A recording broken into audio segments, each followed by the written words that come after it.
Good morning, all. Welcome to Anand Rathi Morning Commodity and Currency Podcast. Let's begin with precious metal update. Gold is vulnerable to further downside risk, given there is a slowdown in seasonal demand in Asia, where there is reduced liquidity due to Lunar New Year holidays. Global holdings in gold-backed exchange-traded funds are also at the lowest since January 2020, after outflows accelerated last month. Meanwhile, silver having fallen rapidly since December month could still look ahead for more cues from physical market while sentiments remain negative in terms of strengthening dollar index. Technically, gold pivot is around 61,768.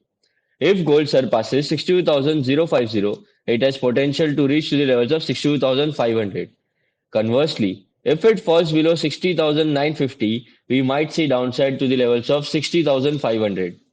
Going ahead with energy update, crude oil may trade with positive bias given the ongoing geopolitical tensions and positive demand outlook by the key agencies. EIA data is most likely to show another week of buildup, and this might cap gains later in the day. Technically, crude oil pivot is around 6,465. If crude oil rises above 6,547, we might see upside to the levels of 6,600. And if it falls below 6,425, we might see downside to the levels of 6,370. Talking about base metal might trade in a range due to a positive dollar index, stubborn inflation, and a resilient economy. These factors are pressuring the purchasing power of key importers and rising benchmark borrowing cost, which are essential to industrial activity.